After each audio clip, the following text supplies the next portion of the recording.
வணக்கம். உலக சாதனையாளர்கள் கூட்டமைப்பு சார்பில் சென்னையில் நடைபெற்ற விருது வழங்கும் விழா குறித்த விரிவான செய்திகளை இப்போது பார்க்கலாம். சென்னையில் உலக சாதனையாளர்கள் கூட்டமைப்பு சார்பில் பிரம்மாண்ட விருது வழங்கும் விழா நடைபெற்றது. இதில் பல்வேறு துறைகளில் சாதனை புரிந்தவர்களுக்கு விருதுகள் வழங்கி கௌரவிக்கப்பட்டது. இந்த விழாவில் சிறப்பு விருந்தினராக கலந்து கொண்ட திரைப்பட இயக்குனர் யார் கண்ணன், 2026ஆம் ஆண்டில் நாம் அனைவரும் புன்னகையோடு பயணிப்போம் என தெரிவித்தார்.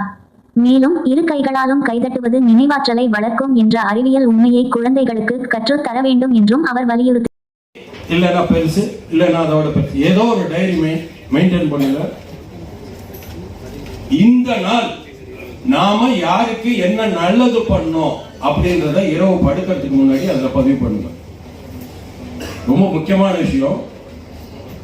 இந்த நாள் இன்னைக்கு நாம யாருக்கு என்ன நல்லது பண்ணோம், அது உறவினர்களுக்கு சாப்பாடு போட்டது கடமை செஞ்சதெல்லாம் இல்லை. புதுசா பாக்குறவங்களுக்கு, அந்நியமானவங்களுக்கு, இல்ல கஷ்டத்துல இருக்கிறவங்களுக்கு, இல்ல ஏதோ யாருக்கு நல்லது பண்ணோம் பதிவு பண்ணுங்க. 365 நாட்களுக்கு பிறகு இத பாக்குறப்போ இந்த மனசுல ஏற்படுகிற ஒரு சயின்ஸ், அது என்ன நடக்குமா, ஆயுள் ஒரு 5 ஆண்டுகள் கூடும். உண்மையிலேயே ஆயுள் இருக்கிற ஆட்கள் ஒரு 60-65னா அது 70 ஆகும், 75 ஆகும். நம்பர் 1. நம்பர் 2, 2026ல இருந்து யாரை பார்த்தாலும் புன்னகையோடு, மலர்ச்சியோடு, மலர்ந்த முகமே வாழ்க்கையின் இன்பம்ன்ற மாதிரி பிளசண்டா இருக்கு. எந்த கஷ்டமும், ரிசர்வேஷனும் இல்ல மன உளைச்சலோ முகத்துல தெரியக்கூடாது. அது முகத்தை இன்னும் அழகாக்கும். அதே மாதிரி நீங்க புன்னகையோட ஒருத்தரை எதிர்கொள்கிற போது உங்களுக்கு ஏதோ ஒரு எதிரியா விரோதியா இருந்தா கூட உங்களுக்கு அது நடக்காம போயிடும். நம்பர் 3 முக்கியமானது, அதாவது உங்க பசங்களுக்கும் சொல்லிக் கொடுங்க, நீங்களும் செய்யுங்க.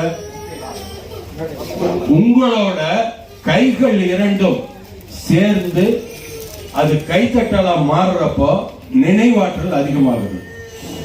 ஸ்டேஜ்ல ஜாயின் பண்ணிருக்காங்க மிஸ்டர் ரங்கநாதன் சார். விழாவில் நகைச்சுவை நடிகர் செந்தில், இயக்குனர் ரங்கநாதன், நடிகர் பாலா உள்ளிட்ட பல திரை நட்சத்திரங்கள் மற்றும் சமூக ஆர்வலர்கள் கலந்து கொண்டு சிறப்பித்தனர். ராமநாதபுரம் மாவட்டத்தை சேர்ந்த எக்கக்குடி திமுக கிளை செயலாளர் அஸ்கர் அலி மற்றும் இருமேனி சமூக ஆர்வலர் டாக்டர் முகையினுதீன் ஆகியோருக்கு மக்கள் சேவகர் விருது வழங்கப்பட்டது. கேட்டரிங் துறையில் சிறந்த சேவையாற்றி வரும் ராமநாதபுரம் சல்சபீல் கேட்டரிங் நிறுவனர் டாக்டர் முகமது நவாஸ் அவர்களுக்கு ஜெம் ஆஃப் தமிழ்நாடு விருது வழங்கி கௌரவிக்கப்பட்டது. இந்த விழாவிற்கான ஏற்பாடுகளை குளோபல் அச்சீவர்ஸ் கவுன்சில் தலைவர் செல்வம் மற்றும் நிர்வாகிகள் சிறப்பாக செய்திருந்தனர்.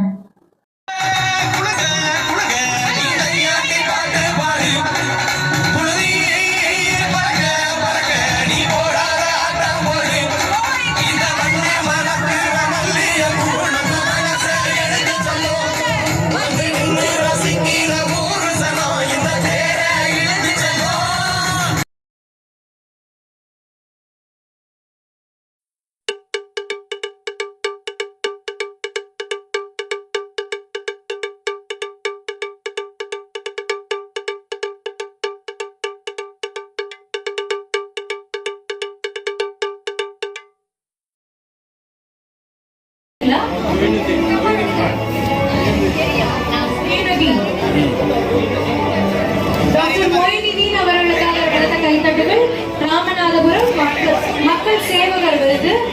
Next I request Mr. S. Askar Ali to kindly join us and dance with us. Ali அவர்கள் மேடைக்கு வருமாறு அன்புடன் கேட்டுக்கொள்கிறோம். ராமநாதபுரம் மாவட்டம் மக்கள் சேவகர் விருது. Next I request Dr. Muhammad Nawaz to be ready please.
இது போன்ற பல செய்திகளை உடனுக்குடன் தெரிந்து கொள்ள சப்ஸ்கிரைப் பண்ணுங்க. மறக்காம பெல் பட்டனையும் பிரஸ் பண்ணுங்க. தேங்க்யூ.